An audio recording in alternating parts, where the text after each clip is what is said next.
हाँ जी। Good morning everyone. चलिए, आज से अपन स्टार्ट करने वाले हैं अपने सीएमए इंटरमीडिएट की जर्नी।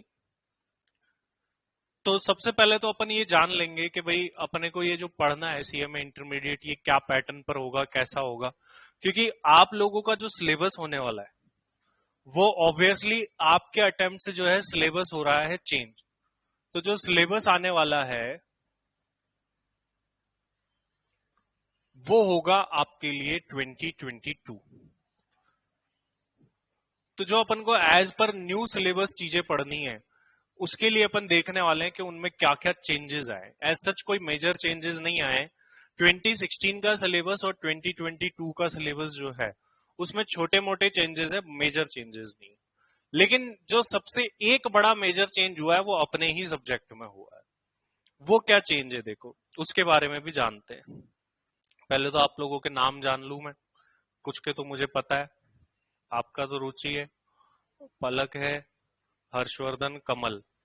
आपका क्या है? कपिल। कपिल आप। अंकित नाम है। जयपुर से ही हो आप?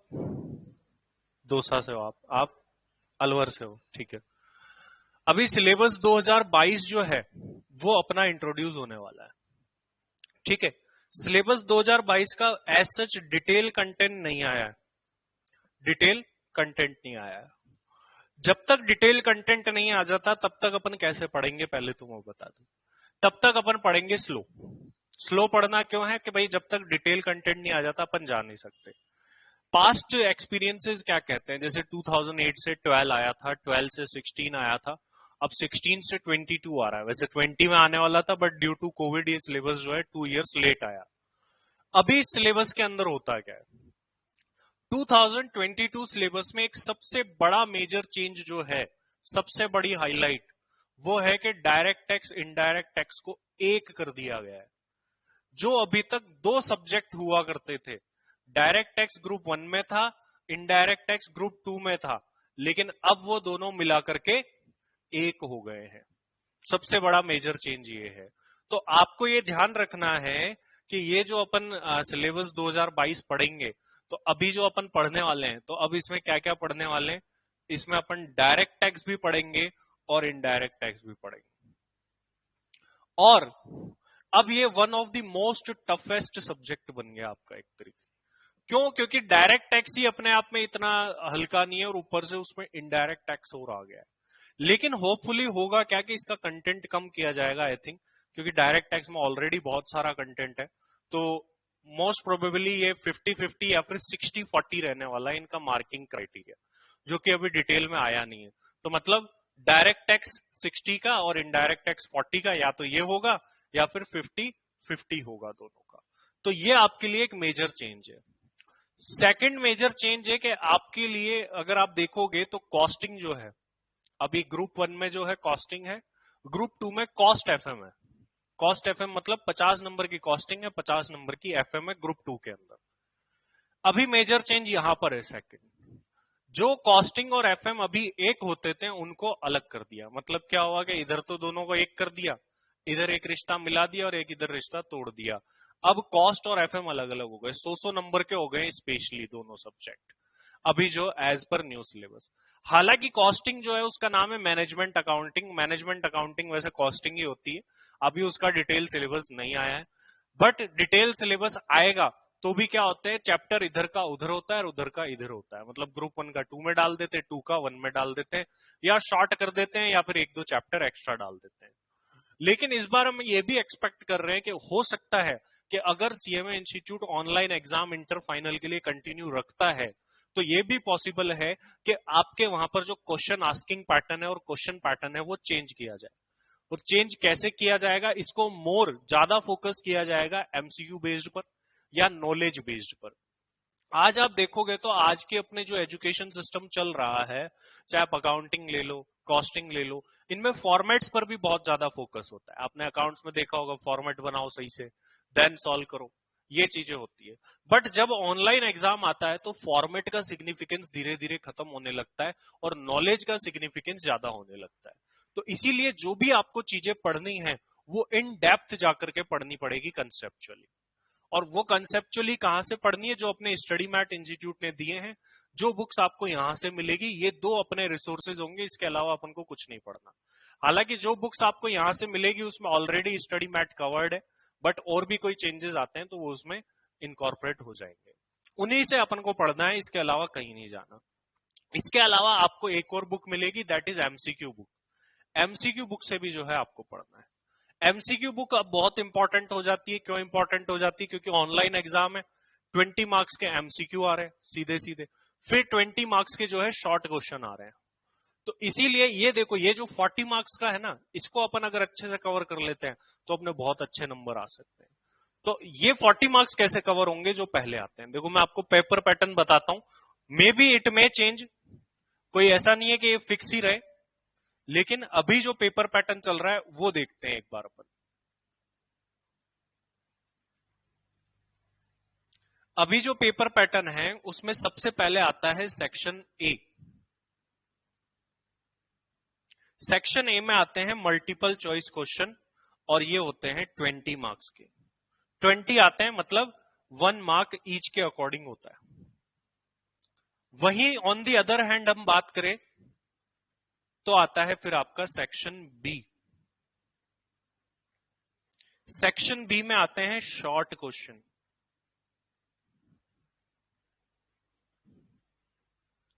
ये होते हैं अगेन 20 मार्क्स के, बट ये पहले तो 1 into 20 थे, मतलब एक एक नंबर के 20 आते थे, बट अब इसमें चेंज हो गया है, 2 into 10 हो गया है, मतलब 10 क्वेश्चन आएंगे 2 मार्क्स ईच के अकॉर्डिंग। उसके बाद में हम बात करें तो हमारा होता है सेक्शन सी। सेक्शन सी होगा हमारा 50 मार्क्स का, और यहां पर आपको करने होंगे 5 आउट ऑफ 6 क्वेश्चन। 6 में से 5 क्वेश्चन करने हैं, 10 मार्क्स का ईच का क्वेश्चन होगा। सेक्शन डी पर अगर मैं जाऊं तो वो उसमें एक ही क्वेश्चन आता है, वो करना ही पड़ता है, मैंडेटरी होता है, 10 मार्क्स का।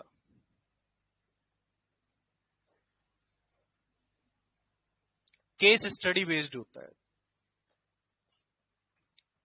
इस तरीके से 4 सेक्शन में पेपर बट के आता है। अभी जो ये देखोगे ना, ये 50 मार्क्स, इसमें कहीं ना कहीं आप स्कोर कर लेते हो, क्योंकि एक नॉर्मल पैटर्न है, पहले भी आप इस तरीके के पैटर्न को फॉलो करते हैं। डिस्क्रिप्टिव पैटर्न है, कुछ ना कुछ लिखोगे तो नंबर मिलेगा। बट ये जो दो है और ये तीसरा जो है, इसके अंदर आपको एग्जैक्ट आंसर ही लिखना पड़ेगा। अब एमसीक्यू में ऐसे थोड़ी ना है कि थोड़ा सा गलत लिखा तो चल जाएगा, ऐसा ही 2 मार्क्स के अंदर है। अगर आप थोड़ा सा गलत करोगे तो ऑलरेडी 2 मार्क्स का है, तो वो पूरा ही गलत हो जाता है क्वेश्चन। और सेक्शन डी में अकेला एक ही क्वेश्चन बचा, तो ऑप्शन बचा नहीं। तो अभी आप पुराने पैटर्न और इस पैटर्न में अगर देखो तो पहले जो पैटर्न आता था ऑप्शंस मिला करके, वो अप्रोक्सीमेटली पेपर आता था 128 मार्क्स का। इसका मतलब ये होता था कि आपके पास में 28 मार्क्स का पेपर छोड़ने की अपॉर्चुनिटी होती थी और 100 मार्क्स का अटेम्प्ट करना होता था। बट अब अगर आप ऑप्शंस के साथ में कैलकुलेट करते हो अगर इस पेपर को, तो इसका टोटल आता है 110 मार्क्स ओनली। इसका मतलब आपके पास में से 18 नंबर का जो मार्क्स का ऑप्शनल पार्ट होता था वो रिड्यूस कर दिया गया है। तो मतलब अपन को 110 में से ही ये करना है, और छोड़ने का ऑप्शन तो सिर्फ और सिर्फ एक ही जगह है, अदरवाइज कोई भी क्वेश्चन छोड़ने का ऑप्शन आपके पास में नहीं बच जाता है। तो ये एक इंपॉर्टेंट पैटर्न है जो आपको माइंड में रखना है। हो सकता है कि इसमें छोटे मोटे माइनर चेंज किए जाए, मेजर चेंज पॉसिबल नहीं है। हो सकता है कि क्वेश्चन 4 नंबर के कर दिए, हो सकता है 1 नंबर के 20, ऐसे होगा। अदरवाइज यही 4 पैटर्न का अपना एग्जाम फॉलो होने वाला है। अब अपन आगे बात करते हैं कि अपन को पढ़ना कैसे है, स्टडी कैसे करनी, सीएमए इंटर की अपन को प्लानिंग कैसे करनी। देखो, during CMA inter I will be mentoring you. तो आपको कोई भी स्टडी से रिलेटेड इश्यू आता है, जैसे सबसे ज्यादा प्रॉब्लम बताऊं कहां होती है, पढ़ना तो सबको जानते हैं, अभी आप क्लास चलोगे सब लोग पढ़ोगे, बट एक प्लानिंग नहीं हो पाती प्रॉपरली। मतलब आपको यही नहीं पता चल पाता कि किस सब्जेक्ट को पढ़े। कुछ स्टूडेंट पूछते हैं सर डेली पढ़ू क्या जो रोज हो रहा है, कुछ पूछते हैं हर वीकेंड पे पढ़ू क्या। इस तरीके के कई सारे स्टडी पैटर्न सबके अलग अलग, और ये एक पैटर्न नहीं हो सकता। मैं ऐसे क्लास में खड़ा रह के आपको बोल दूं कि ऐसे पढ़ लो, ऐसे नहीं होगा। हर स्टूडेंट का अलग पैटर्न होता है।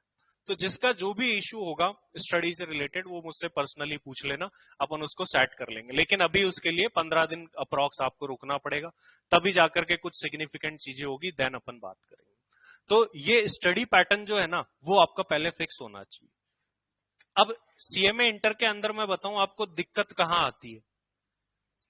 अभी शुरू शुरू में जब आप पढ़ोगे ना तब तो आपके ऊपर इतना प्रेशर नहीं है। अभी अप्रोक्सीमेट 1 मंथ या 1.5 मंथ तक इतना प्रेशर नहीं आता है शुरू शुरू में, क्योंकि कम सब्जेक्ट चलते हैं। बट एक टाइम पर जाकर के जो एक ग्रुप दे रहे हैं उसको 4 पढ़ने होते हैं, वो तो शुरू से ही पढ़ता है, और जो बोथ ग्रुप दे रहे हैं उसको 8 सब्जेक्ट पढ़ने होते हैं। अब 8 सब्जेक्ट जब अपन पढ़ते हैं ना तो वहां पर अपन को प्रेशर हैंडल करना आना चाहिए।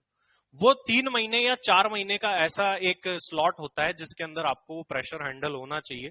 अगर आप वो प्रेशर हैंडल नहीं करेंगे तो उस टाइम पर काफी सारे स्टूडेंट सोचते हैं कि मैं तो एक ही ग्रुप दे दूं, इस तरीके से सोचते हैं। तो मेरे अकॉर्डिंग आपको क्या देना चाहिए, देखो आपका नया सिलेबस आ रहा है, नए सिलेबस के जो स्टार्टिंग के 1 से 2 अटेम्प्ट होते हैं ना वो इजी होते हैं।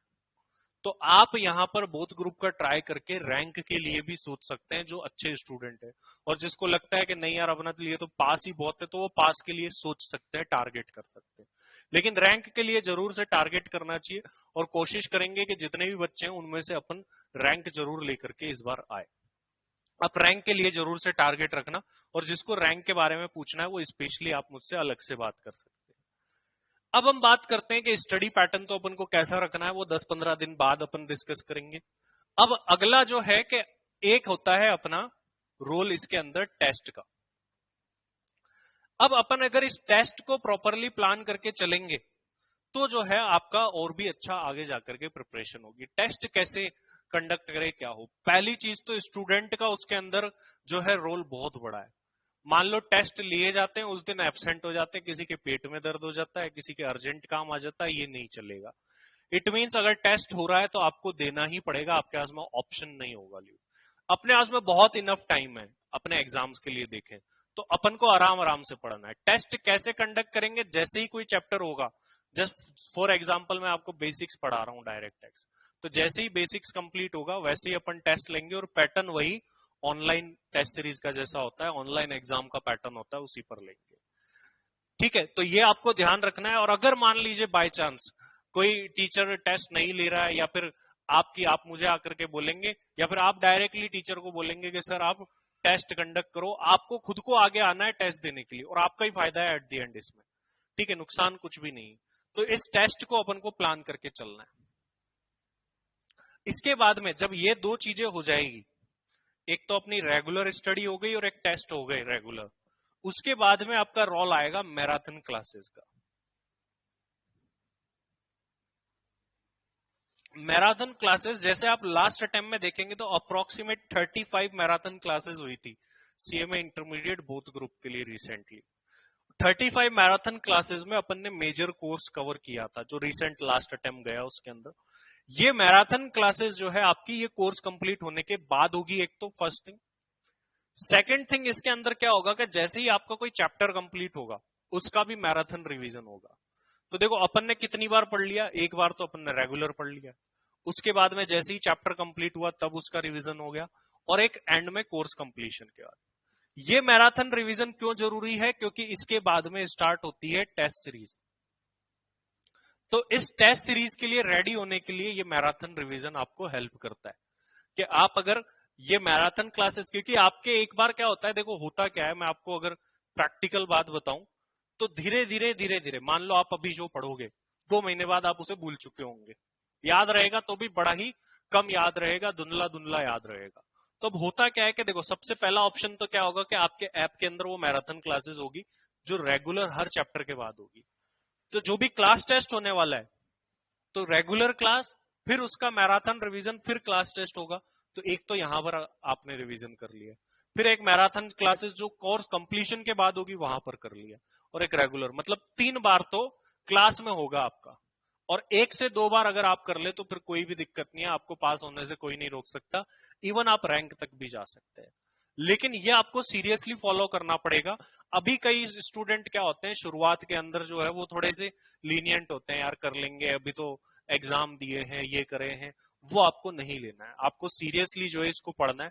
शुरू से जितना सीरियस लोगे, और रैंक अगर आप एक बार ले आते हो तो सीधा सीधा आपको पर एनम का 4 लाख रुपए का फायदा है। एक रैंक आपके लिए 4 लाख रुपए वर्थ करती है एक साल के। मान लो आप 20 साल काम करोगे तो 80 लाख रुपए की एक रैंक की कीमत है। एक तरीके से आप देखोगे, क्यों? क्योंकि वो पैकेज आपका 3-4 लाख से बढ़ जाता है अगर आपकी रैंक होती है तो इतनी वैल्यू है रैंक की। तो रैंक के लिए अगर आप प्रिपेयर करते हो, आपको लगता है आ सकती है, तो जरूर करना चाहिए। और ऐसा कुछ भी नहीं है कि आपके पास्ट में ऐसा रिकॉर्ड रहा है तो अब नहीं आ सकती, सबकी आ सकती है, लेकिन उसके लिए आपको वर्क हार्ड करना पड़ेगा। मैंने ऐसे भी स्टूडेंट देखे जो कि 60% रखते हैं फिर भी उनकी रैंक आ जाती है। वो क्या करते हैं? वर्क हार्ड करना पड़ेगा आपको, यही इसका एक रास्ता है। तो ये अपना स्टडी पैटर्न हो गया कि अपन को कैसे क्लास पढ़नी है और किस पैटर्न पर चलेगी, ये अपन ने जान लिया। अब अपन अपने सब्जेक्ट के बारे में जान लेते हैं। जो अभी अपन स्टार्ट करने वाले हैं वो अपना सब्जेक्ट है डायरेक्ट टैक्स।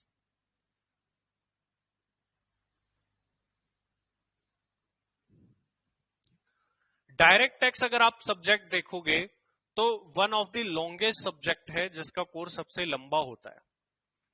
अभी इस सब्जेक्ट को आप देखोगे ना तो ये सब्जेक्ट ऐसा है जो आपकी प्रैक्टिकल लाइफ में भी काम आएगा। मतलब कई चीजें होती है, अकाउंटिंग आप पढ़ते हो या कॉस्टिंग आप पढ़ते हो, तो आप उसको जनरल लाइफ में इतना यूज नहीं कर पाते। आपने यहाँ पढ़ा, ठीक है, दैट्स इट, खत्म बात। वहां आप थोड़ी ना घर पे जाके बोल रहे हो लाओ अकाउंट्स बना दूं, मम्मी को बोला लाओ पैसे निकालो अकाउंट बनाते हैं, पॉसिबल नहीं है बना पाना। इनकम टैक्स एक ऐसी चीज है जिसको आप आपकी प्रैक्टिकल लाइफ में यूज करोगे और इनडायरेक्ट टैक्स को भी करोगे। और ये एक ऐसे सब्जेक्ट है जो हर साल बदलते हैं। मतलब इसकी बुक्स हर साल बदलती है, इनकम टैक्स की बुक्स। ये एक ऐसा सब्जेक्ट है। तो जो आपको बुक्स देंगे, जो मेरी वाली बुक्स आपको मिलेगी, वो भी आपको लेटेस्ट अमेंडमेंट के साथ मिलेगी। क्यों? हर साल बजट आता है, हर साल चेंज हो जाता है। तो ये चेंज यहाँ पर बड़ा इंपॉर्टेंट है कि इस सब्जेक्ट को पर्सनल लाइफ से कैसे कनेक्ट किया जाएगा। आप लगभग लगभग अपकमिंग 10 क्लासेस के अंदर टैक्स निकालना सीख जाएंगे। मतलब आप किसी भी इनकम पूछ के उसको ये बता सकते हैं टैक्स निकाल के कि आपका टैक्स इतना आएगा। इतना आप सीख जाएंगे। सर जब टैक्स निकालना 10 दिन में ही सीख जाएंगे तो फिर ये सब्जेक्ट में होता क्या है? टैक्स निकालना ही तो होता है। क्योंकि जनरली तो आप यही सोचते होंगे कि इस सब्जेक्ट में हम क्या करेंगे, टैक्स निकालेंगे, इनकम टैक्स में इनकम टैक्स निकालें। देखो, टैक्स निकालना एक बड़ा छोटा काम है। मतलब आसानी से निकल सकता है। इवन आप गूगल पे जाओगे तो टैक्स कैलकुलेटर है, अपनी इनकम डालो, टैक्स निकाल के वो बता देगा। सबसे इंपॉर्टेंट काम इस सब्जेक्ट को पढ़ते टाइम होगा इनकम कैलकुलेशन सीखना। इनकम निकालना सीखना बहुत इंपॉर्टेंट होगा। इनकम कैसे निकालते हैं सर? मान लो आपके पापा जॉब करते हैं, 1 लाख रुपए उनकी सैलरी है, महीने के सर 12 लाख हो गए, इसमें कौन सी बड़ी बात हुई? ये भी तो निकल गई इतनी आसानी से। एक्चुअल में जो आप देखते हो ना, वो एक्चुअल इनकम्स होती है। जो आप मान लो एक दुकान वाले ने बोला कि 10 लाख कमाए, तो आपके माइंड में तो आता है 10 लाख पे टैक्स देगा। नहीं, ऐसा नहीं होता है। एज ए प्रैक्टिशनर, मान लो आप लोग में से कोई प्रैक्टिस में जाता है, जैसे मैं प्रैक्टिस में हूं, तो लोग अपने पास में क्या आते हैं? अपने डॉक्यूमेंट लेके आते हैं, अपने बैंक स्टेटमेंट लेकर के आते हैं, अपन डॉक्यूमेंट मंगवाते हैं उनसे। फिर सर जब अगले को इनकम पता ही है तो उतने का रिटर्न भर दो ना, ऐसा नहीं होता है। वो जो इनकम बताते हैं वो होती है actual income. But tax actual income पर नहीं लगता, टैक्सेबल इनकम पर लगता है। किस पर लगता है? टैक्सेबल इनकम पर। और ये एक्चुअल इनकम को टैक्सेबल इनकम तक कैसे पहुंचाते हैं, इसी के लिए अपन ये डायरेक्ट टैक्स पढ़ेंगे। जब वो टैक्सेबल इनकम निकल जाती है तो फिर उस पर टैक्स निकालना तो बहुत ही आसान सा काम है। इसके लिए अपन ये सब्जेक्ट पढ़ रहे हैं। तो कोई भी सब्जेक्ट आप पढ़ो तो उसका पर्पस पता होना चाहिए पहले, कि हमारे लिए लाइफ में कहाँ काम आएगा और इससे हम क्या क्या नॉलेज लेके जाएंगे। दूसरी चीज, ये सब्जेक्ट कहाँ काम आएगा। अगर मान लीजिए बाय चांस आप देखो, दो जगह पर आप जा सकते हो, या तो किसी कंपनी में जाओगे या फिर आप खुद की प्रैक्टिस करोगे। अगर आप किसी कंपनी में जाते हो तो अकाउंट्स डिपार्टमेंट के कुछ वर्क होते हैं। जैसे एक को बोलते हैं हम सैलरी का वर्क। आप सैलरी जब बांटोगे ना अपने एम्प्लॉय को, तो उसमें से भी टैक्स काटती है कंपनी। आपने सुना होगा कि कट कुटा के इतनी सैलरी मिलती है, डिडक्ट हो जाता है। तो वो क्या कटता है? 2-3 चीजें कटती है, उसमें से एक टैक्स होता है और एक प्रोविडेंट फंड पीएफ का पैसा होता है। तो वो टैक्स कैसे काटा जाता है, कौन काटता है? वो कोई सीएमए या सीए कैलकुलेट करता है। तो एज ए सीएमए आपको पता होना चाहिए कि इसकी सैलरी में से कितना टैक्स कटा और क्यों कटा और कैसे कटा। इसको भी हमें सीखना पड़ता है। तो ये जब चीज आ रही होगी तभी आप कंपनी में वो वाला वर्क कर पाओगे। अब मान लो आप, आपके घर की अगर बात करूं, मान लो आपके पापा ने कोई इनकम कमाई या घर बेचा उन्होंने कोई, या कोई ज्वेलरी बेची, अब उनको टैक्स बचाना है। टैक्स बचाने के लिए आज उनको किसी सीएमए या सीए के पास जाना पड़ता है, एडवाइस लेनी पड़ती है। बट जब आप इस सब्जेक्ट को पढ़ लोगे, इंटर लेवल पर ही बोल रहा हूं, फाइनल की भी जरूरत नहीं है, इंटर पढ़ने के बाद ही आप एडवाइस कर सकते हो कि इस तरीके से पापा टैक्स बचा लो। घर में एडवाइस कर सकते हो और बाहर वालों को भी कर सकते हो। तो बाहर वालों को क्या एडवाइस करोगे? जैसे मान लो काफी सारे अभी आते हैं, जैसे मान लो किसी ने प्रॉपर्टी बेची, अब उसको टैक्स बचाना, उसको नहीं पता कैसे बचाना है, बट आपको पता होगा इंटर पढ़ने के बाद। आप उसे एडवाइस कर सकते हो कि ऐसा ऐसा काम कर लो तो आपका टैक्स सेव हो जाएगा, बच जाएगा। इसके अलावा भी काफी सारी चीजें हैं, अगर आप प्रैक्टिस में जाते हैं, इवन इंटर करने के बाद आप रिटर्न फाइलिंग कर सकते हो इनकम टैक्स की। इनकम टैक्स के रिटर्न फाइलिंग में क्या चाहिए होती है? नॉलेज चाहिए होती है आपको। ये जो टैक्सेशन की है पूरा रिटर्न नहीं कर सकते, कुछ कंपनी वगैरह के नहीं भर सकते आप, लेकिन जो ये आम लोग ह्यूमन बीइंग होते हैं, मतलब इंसानों के रिटर्न आप भर सकते हो, जो आसान होते हैं, और उतनी नॉलेज आपको इंटर लेवल पर ही मिल जाती है। तो अगर आप प्रैक्टिस में जाओगे, अब कई लोगों को ये, सर सीएमए तो इनकम टैक्स का काम ही नहीं कर सकता, सीए करता है, ये भी एक मिथ लोगों में होता है। देखो, एक होती है ऑडिट और एक होता है रिटर्न फाइलिंग। सीएमए जो है, सीएमए क्या, इवन एक आम आदमी भी रिटर्न भर सकता है इनकम टैक्स का। जिसको कुछ नहीं आता है वो, एक्चुअल में इनकम टैक्स में एक प्रोविजन है, खुद का रिटर्न खुद भरो। आप भी रिटर्न भर सकते हो, आप भी रिटर्न भर सकते हो, कोई भी रिटर्न भर सकता है। तो सीएमए भी रिटर्न भर सकता है, अगर आपके पास बस टैक्स की नॉलेज होनी चाहिए। तो सिर्फ वो सीए क्या करता है? सीए के पास में एक इनकम टैक्स में ऑडिट होती है। ऑडिट क्या होती है? Checking of books of accounts. Checking of books of accounts कौन से? जो आपने टैक्स भरा है वो सही भरा कि नहीं भरा, अपनी इनकम सही से निकाली या नहीं निकाली, इसकी चेकिंग होती है, उसको बोलते हैं ऑडिट। ये किसको करानी होती है? जनरली 1 करोड़ रुपए से ऊपर जिनका टर्नओवर होता है, उन बिजनेसेस को ये ऑडिट करवानी पड़ती है। तो उन लोगों की जो ऑडिट होती है ना, उस रिपोर्ट पर साइन कौन करता है? सीए करता है। तो आपको ये क्लियर होना चाहिए कि सर रिटर्न फाइलिंग अलग चीज है और दूसरी तरफ ऑडिट अलग चीज है। अब लेकिन एक चीज और देखो कि सर जब हम ये इनकम टैक्स की ऑडिट ही नहीं कर सकते तो ये सब्जेक्ट हमारे यहाँ क्यों दिया हुआ है? इसका रीजन मैं आपको बता चुका हूं, ये आपके कंपनी में काम आएगा, या आप प्रैक्टिस करोगे तो काम आएगा, रिटर्न फाइल करनी है तो काम आएगा, और भी बहुत सारी चीजें आप पढ़ोगे इसके अंदर। तो डायरेक्ट टैक्सेशन सब्जेक्ट को अगर आप देखो तो एक और नाम से जाना जाता है, वो क्या है? Income tax. इनकम टैक्स बोलो या डायरेक्ट टैक्स बोलो, ये एक ही सब्जेक्ट है, अलग अलग नहीं है। अब इस सब्जेक्ट को पढ़ने से अपने एक जगह और फायदा होगा, दैट इज योर ग्रेजुएशन। जब आप ग्रेजुएशन कर रहे होंगे तो वहां पर भी ये सब्जेक्ट आएगा आपके, वहां आपको पढ़ने की जरूरत ही नहीं है। यहाँ जो पढ़ा हुआ है उससे कम ही लेवल होगा, जस्ट जाकर के आपको एग्जाम देना होगा। तो एक ग्रेजुएशन वाला बर्डन जो है अपना कम हो जाता है यहाँ पर। अब अपन इस सब्जेक्ट को स्टार्ट करते हैं। जब इस सब्जेक्ट को पढ़ते हैं तो एक जनरल सी चीज के बारे में मैं हमेशा से डिस्कस करता हूं, वो वर्ड है टैक्स। सबसे पहले तो ये जानना जरूरी है कि आखिर टैक्स क्या होता है। जब हम ये जानेंगे तभी हम धीरे धीरे फिर डायरेक्ट टैक्स की तरफ बढ़ेंगे। पहले एक टर्म जानना जरूरी है, टैक्स क्या होता है बताओ आप। हाँ जी, ऑनलाइन में जो लोग हैं वो बताओ फटाफट से, ऑनलाइन में या ऑफलाइन में जो भी लोग हैं।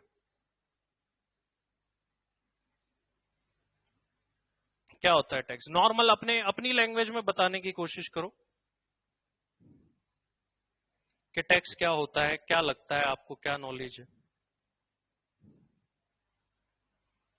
हाँ जी बताओ फटाफट से, आंचल, आराध्या, अनामिका,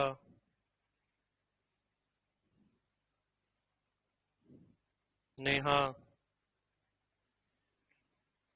वैदई, यश, कोई भी नहीं?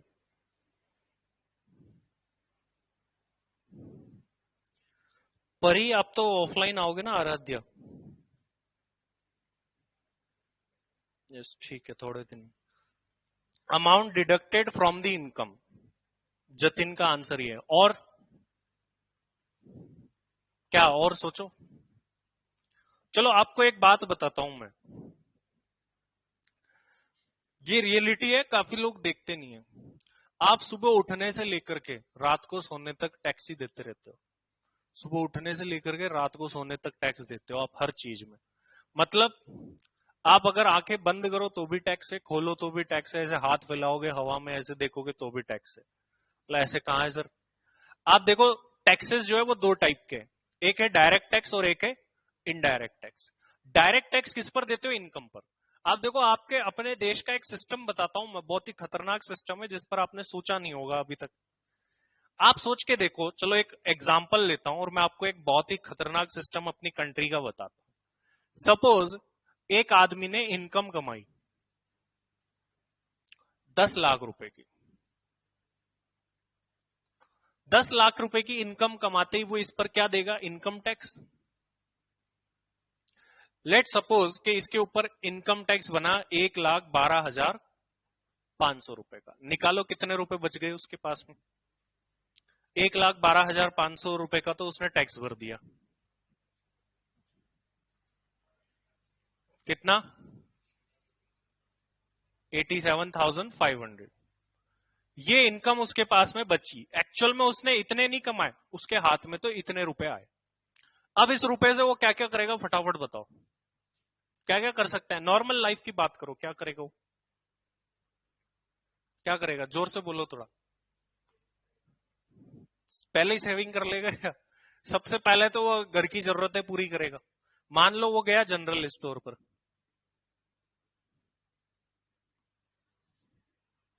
जनरल स्टोर से पूरे साल में ये आदमी ने कितना खरीद लिया? 1 लाख का सामान खरीद लिया।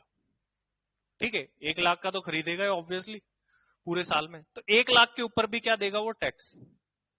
वो 1 लाख रुपए कहां से दे रहा है? इसी में से दे रहा है वो। उस 1 लाख पर फिर से टैक्स देगा, लगभग लगभग 18% मान लो। ठीक है, 18,000 रुपए का यहां टैक्स दे दिया। फिर मान लो वो एजुकेशन फीस देता है।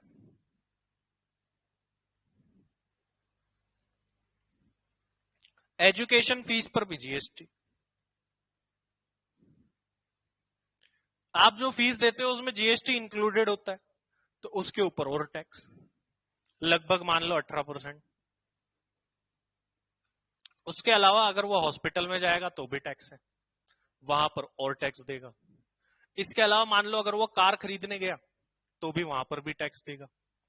इसके मतलब कोई भी काम करने जाइए, हर काम में टैक्स है इसका। रेस्टोरेंट में खाना खाने जाएगा, वहां पर भी टैक्स देगा।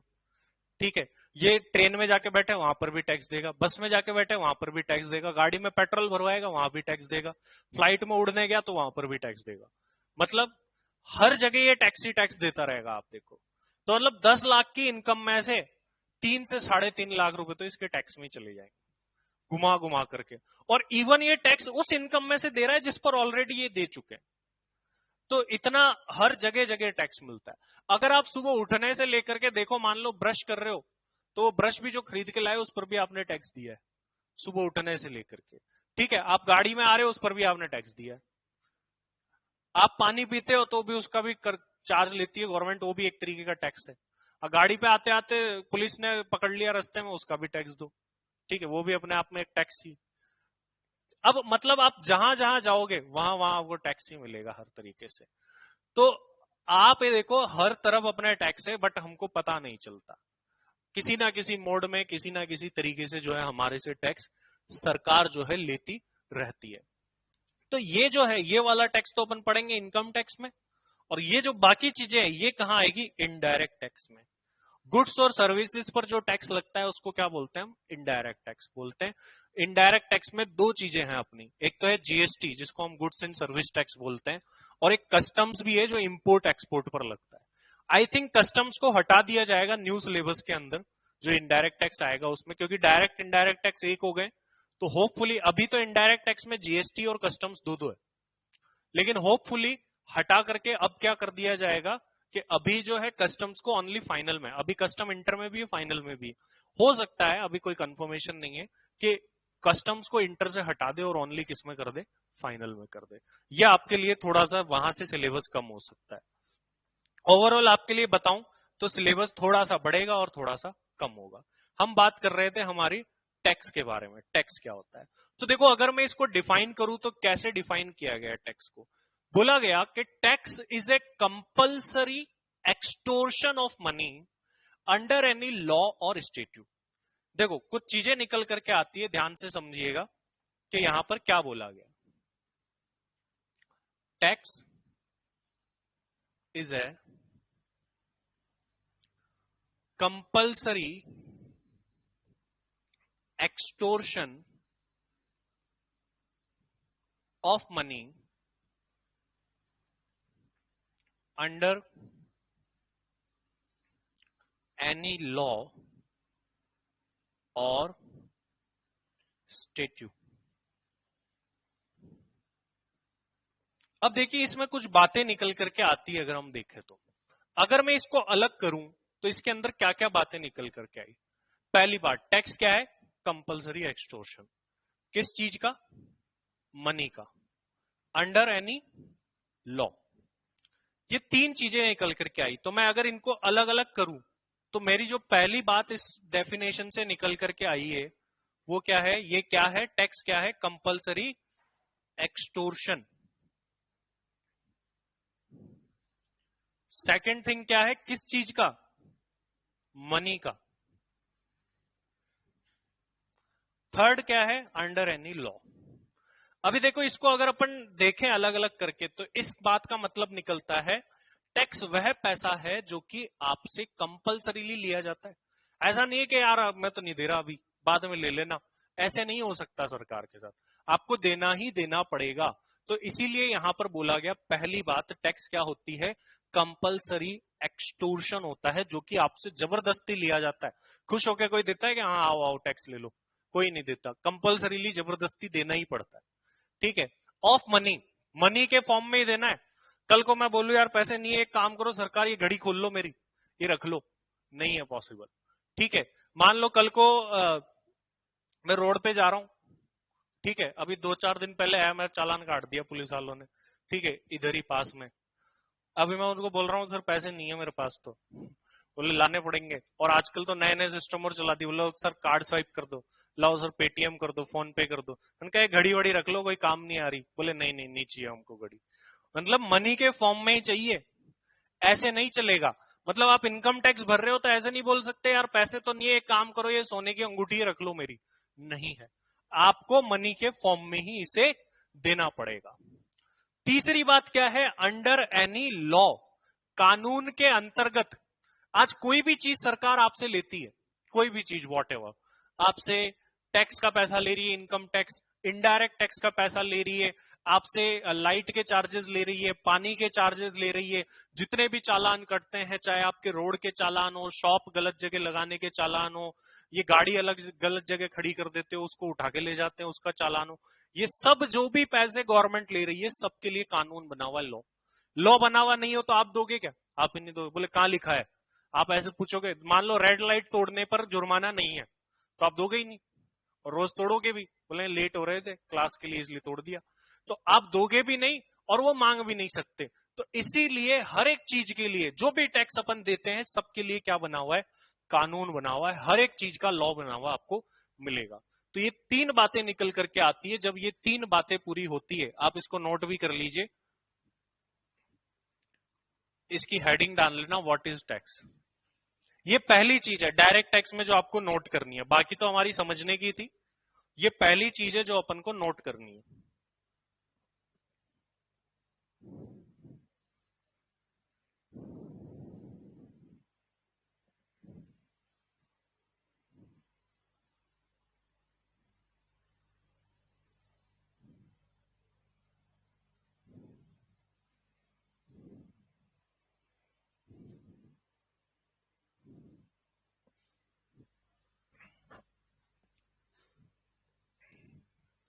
अब देखो जब अपन इस सब्जेक्ट को पढ़ेंगे तो अब अपन इसके और डेप्थ में जाएंगे। डेप्थ में क्या है? देखो इन्हीं चीजों से कनेक्ट करेंगे। अब मैं यहां पर इस बात को और गहराई में जाने वाला हूं, जो अंडर एनी लॉ है ना, ये अंडर एनी लॉ ही क्यों लिखा? ऐसे क्यों नहीं लिख दिया डेफिनेशन में कि टैक्स वो पैसा है जो सरकार लेती? ये तो आप जानते थे, लेकिन यहां पर अंडर एनी लॉ डाला गया। तो अंडर एनी लॉ से क्या मतलब है, ये आखिर क्यों लिखना पड़ा डेफिनेशन बनाने वाले को, ये जानते हैं। वाई अंडर एनी लॉ, अपना अगला सवाल आकर के यहां पर खड़ा हो गया कि ये बात यहां पर क्यों लिख दी गई कि अंडर एनी लॉ ही क्यों?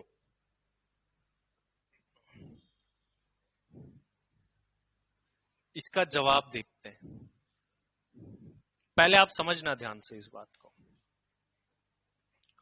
भारत में आज सब पूरा देश किस चीज के बेसिस पर चलता है बताओ? कौन सी ऐसी चीज है जो है उसी वजह से देश चल पा रहा है एक सिस्टमेटिक तरीके से? कौन सी ऐसी चीज है बताओ? ऐसी कौन सी चीज है जिसको सब मानते हैं और उसी वजह से ये देश चल पा रहा है? संविधान, कॉन्स्टिट्यूशन। अगर वो ना हो तो देश कैसे चलेगा? कुछ होगा ही नहीं, श्रीलंका बन जाएगा, फिर राष्ट्रपति भवन में घुस के सो रहे हैं लोग, ऐसी हालत हो जाएंगी। एक संविधान है, उसी से देश चल पा रहा है। वो नहीं हो तो सब फिर सरकार भी अपनी मनमर्जी से चले, सब कुछ अपनी मन में। कॉन्स्टिट्यूशन सबसे ऊपर है, तो इसका जो लिंक है ना वो कॉन्स्टिट्यूशन से। जैसे अपने एक्ट पढ़ते हैं ना, उसमें सेक्शन होते हैं ना लॉ के अंदर, सेक्शन 1, 2, 3, ऐसे ही कॉन्स्टिट्यूशन में आर्टिकल्स होते हैं। Article number 1, article number 2, article 14, 15। तो यहां पर अगर हम देखें तो एक आर्टिकल के बारे में मैं आपको बताता हूं, आर्टिकल 265। जब हम कॉन्स्टिट्यूशन ऑफ इंडिया, भारत के संविधान का जाकर के आर्टिकल 265 पढ़ते हैं तो वहां एक बात लिखी हुई है। क्या लिखी हुई है? No tax shall be levied और collected except any authority of law. Simple भाषा में बताऊं तो कानून की इजाजत के बिना ना तो कोई टैक्स लगाया जाएगा और ना ही कलेक्ट किया जाएगा। ये बात संविधान में लिख दी गई। जब ये बात संविधान में लिख दी गई तो सरकार को तो माननी पड़ेगी। तो ऑब्वियसली बात है कि सरकार को कोई भी टैक्स लेना हो तो उसके लिए क्या बनाना पड़ेगा? फिर कानून बनाना पड़ेगा। तो आर्टिकल 265 क्या कहता है, इसको आप नोट भी कर सकते हैं। क्या बोला? नो टैक्स, ये एमसीक्यू में पूछा जाता है शॉर्ट क्वेश्चन में। No tax shall be levied. Levied का मतलब क्या है? चार्ज करना।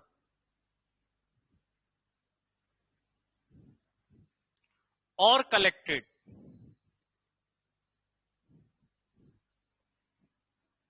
Accept any authority of law. अभी एग्जाम में ऐसे पूछा जाएगा कि आर्टिकल 265 में क्या लिखा है, या फिर ऐसे लिख देंगे ये वाली बात और फिर पूछेंगे ये वाली बात कौन से आर्टिकल में लिखी है। इस तरीके से क्वेश्चन फ्रेम हो सकता है। अब जैसे ये बात लिखी ना, एक समस्या और आ गई। सर अब क्या आ गई? यहां तो लिख दिया कि अगर तुमको टैक्स लेना है तो कानून बनाना पड़ेगा, इसका मतलब ये निकल रहा है अब कानून तो बनाना है। हमारे यहां पर अगर आप सरकार देखोगे तो हमारे यहां तो लोकल गवर्नमेंट भी होती है, फिर स्टेट गवर्नमेंट होती है और फिर सेंट्रल और होती है। आपस में लड़ने लग जाएंगे, कोई बोलेगा हम लेंगे टैक्स, कोई बोलेगा हम लेंगे टैक्स, ऐसे आपस में लड़। मान लो आप सपोज करो कि घर में कोई चीज आती है और 2-3 भाई बहन हो किसी के घर में, तो लड़ाई हो जाती है, बोलते मेरे को कम दिया, इसको ज्यादा दे दिया, ठीक है, आपस में मारधाड़ हो जाती है और जो होता है वो भी एक दोनों को ही नहीं खाने देते हैं, ठीक है, फिर वो किसी के ही नहीं जाता। ऐसे सिचुएशन उत्पन्न हो जाती है और सरकार भी उनसे कम नहीं है, सरकार भी कुछ ऐसी ही है।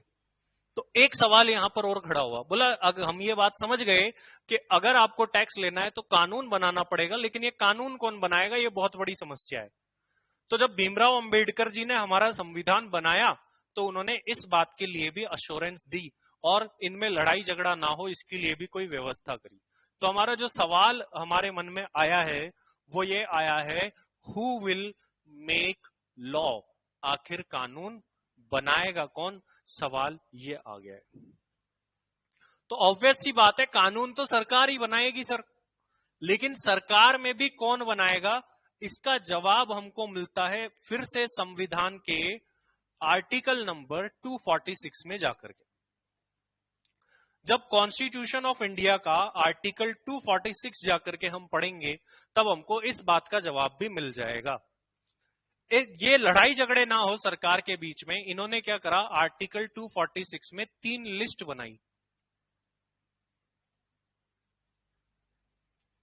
3 लिस्ट बनाई गई।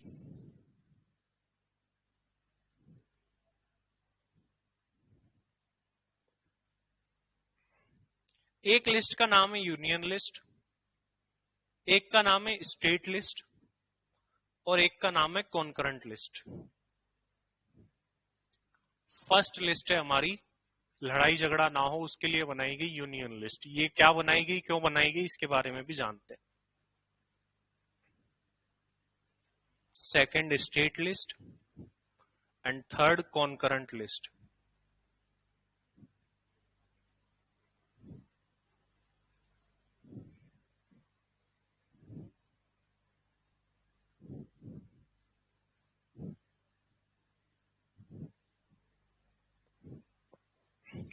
अभी ये लिस्ट क्यों बनाई गई?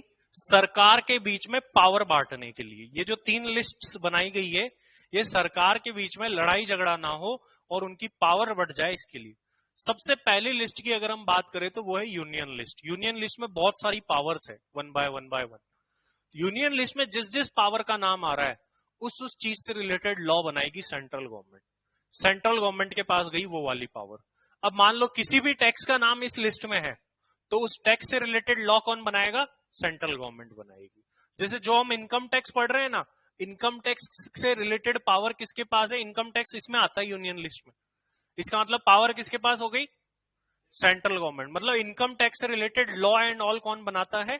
सेंट्रल गवर्नमेंट बनाती है। स्टेट लिस्ट में नाम से ही पता चल रहा है कि जिसका नाम स्टेट लिस्ट में, उससे रिलेटेड लॉ कौन बनाएगा? स्टेट गवर्नमेंट बनाएगी। और कॉन्करेंट में क्या हो गई? मिक्स्ड। बोला कभी कभी तो भाई बहन की तरह काम कर लेना, मतलब दोनों को मिक्स्ड पावर है, जहां पर सेंट्रल और स्टेट मिलकर के बैठेंगे, डिस्कस करेंगे, देन जो है वो लॉ बनाएंगे किसी चीज।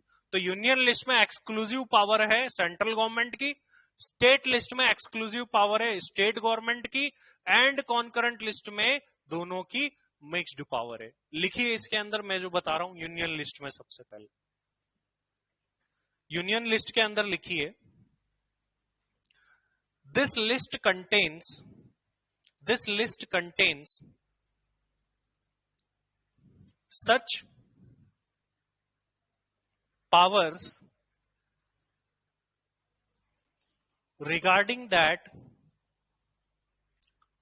central government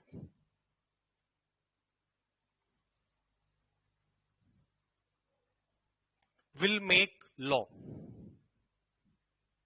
Regarding that central government will make law. State list में सेंट्रल की जगह स्टेट कर दो, बाकी पूरा सेम है। मतलब this list contains such powers regarding that state government will make law.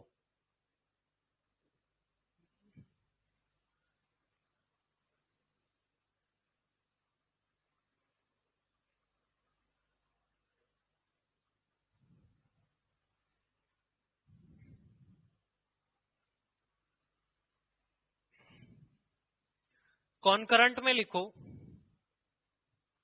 In concurrent list there are mixed power of central as well as state government.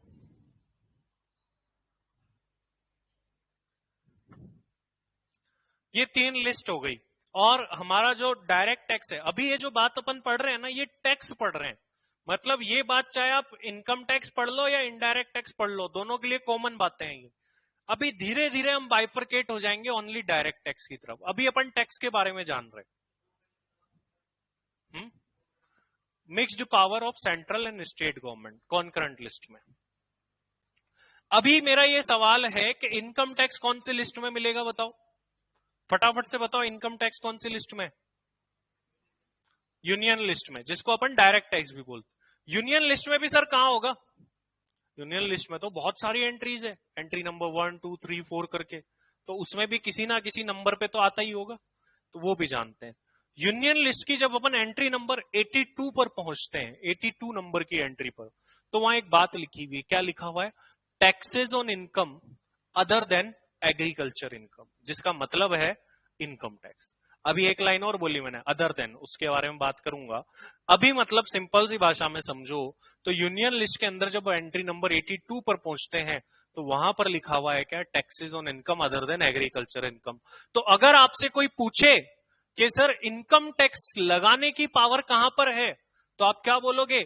Union list की entry number 82 के अंदर power है central government को income tax लगाने की। तो अब अपन कैसे लिखेंगे इसको? इसी में आप नीचे लिख सकते हो या अलग से लिख सकते हो। यूनियन लिस्ट की जो एंट्री नंबर 82 है,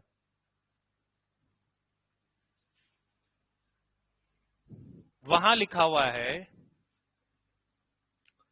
taxes on income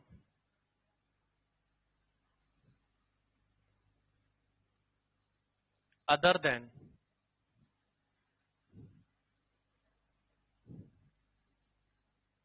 agriculture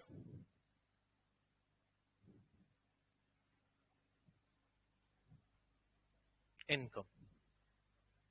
it means, इसका मतलब है इनकम टैक्स।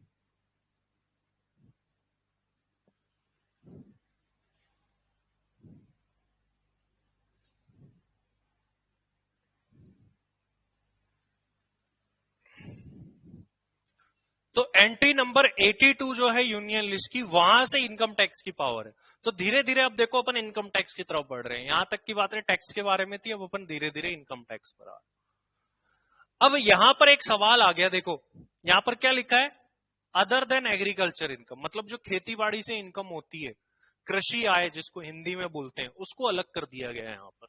उसके ऊपर बोला है, उसके लिए यहां नहीं है भाई।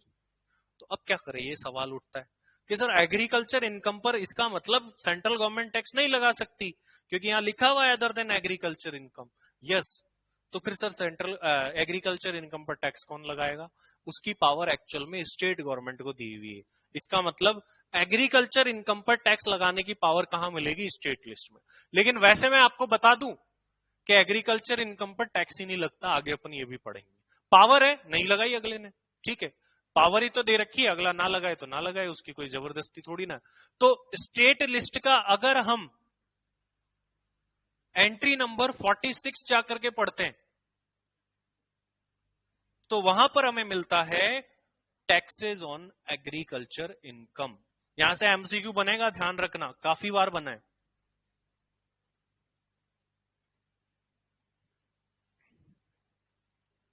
टैक्सेस ऑन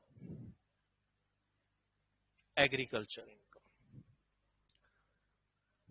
कौन करंट का अभी कोई काम नहीं है अपन को एज सच, बाद में जरूर आएगा। अभी के लिए हमको इनकम टैक्स की पावर से मतलब है, तो इस बात को आपको ध्यान में रखना है। देखो चलो आज इतना ही पढ़ते हैं। अभी अभी अपन ने क्या क्या पढ़ लिया, देखो अपन ने पढ़ लिया टैक्स क्या होता है, compulsory extortion of money under any law और स्टेट्यूट। मतलब टैक्स वो पैसा है जो कि कानून के अंतर्गत लिया जाता है, कंपलसरीली लिया जाता है और मनी के फॉर्म में लिया जाता है। फिर हमने पढ़ा कि ये कानून कौन बनाएगा, ठीक है। ये बात पहले बोली कहां गई, आर्टिकल 265 में जब हम जाते हैं तो वहां पर लिखा हुआ है no tax shall be levied और collected except any authority of law. मतलब ये कि कानून की इजाजत के बिना ना तो कोई तुम टैक्स लगाओगे और ना ही कलेक्ट करोगे। जब लगा ही नहीं सकते तो कलेक्शन का तो सवाल ही नहीं उठता है, ठीक है। उसके बाद में अब इस दुविधा को दूर करने के लिए ये सरकारें आपस में लड़ने लग जाती, इसके लिए भीमराव अंबेडकर जी ने आर्टिकल नंबर 246 डाला कॉन्स्टिट्यूशन में। और आर्टिकल 246 में 3 लिस्ट बना दी, यूनियन लिस्ट, स्टेट लिस्ट और कॉन्करेंट लिस्ट। यूनियन लिस्ट में किसकी पावर? सेंट्रल गवर्नमेंट की। स्टेट लिस्ट में स्टेट गवर्नमेंट की। कॉन्करेंट में मिक्स्ड पावर मिल गई। अब यूनियन लिस्ट की भी जब एंट्री नंबर 82 जाकर के पढ़ते हैं, वहां पर इनकम टैक्स की पावर है, लेकिन अदर देन एग्रीकल्चर इनकम। और एग्रीकल्चर की पावर कहां पर है? एंट्री नंबर 46 में। ये सारी बातें क्लियर है? बताओ फटाफट से, ठीक है। चलिए, और बाकी अपन ने ये भी समझ लिया कि इस सब्जेक्ट को क्यों पढ़ना है, कहां काम आएगा, ये सारी बात। चलिए आज के लिए इतना ही, नेक्स्ट क्लास में आगे की बातें जानेंगे और भी। आने वाली 5-6 क्लास के बाद इसमें प्रैक्टिकल आएगा। काफी सारे बच्चे सोचते हैं तो थ्योरी है सर, थ्योरी नहीं है, ये ध्यान रखना। इनकम टैक्स प्रैक्टिकल है पूरा। बाद में तुम ये बोलोगे सर थ्योरी कब आएगी। और एक्चुअल में अपना बेसिक्स आप बुक में देखोगे तो बुक में जो बेसिक्स है और यहाँ जो बेसिक्स है वो अलग पढ़ेंगे। देखो बुक के बेसिक्स आपको छोटा मिलेगा, अपन बड़ा पढ़ेंगे। कारण क्या है, बुक के अंदर है ना आपका एक रिटर्न फाइलिंग की चीज होती है कि रिटर्न किसको भरना होता है, रिटर्न फाइलिंग की ड्यू डेट क्या होती है, रिटर्न लेट भरते हैं तो कितनी पेनल्टी लगती है, अच्छा मैंने रिटर्न भर दिया उसमें गलती हो गई तो उसको ठीक कर सकते हैं क्या। ऐसे कई सारे सवाल बेसिक आपके मन में आते हैं और ये भी बड़ी बेसिक चीज है। तो उसको भी मैं यहीं पर कवर कर लेता हूं, हालांकि उसका अलग से चैप्टर है, बट हम उसको बेसिक्स में ही कवर करेंगे। मतलब बेसिक में हम 2 चैप्टर पढ़ेंगे बुक के अकॉर्डिंग, तो वो यही। और जो बेसिक है वो अपना 15 नंबर का आता है, ये ध्यान रखना। 15 मार्क्स का बेसिक आएगा एग्जाम के अंदर जो अपन यहां पढ़ेंगे, तो इसलिए बहुत इंपॉर्टेंट हो जाता है और यहां से छोटे क्वेश्चन ज्यादा आते हैं, इसको ध्यान रखना। चलिए आज के लिए इतना ही, थैंक यू वेरी मच।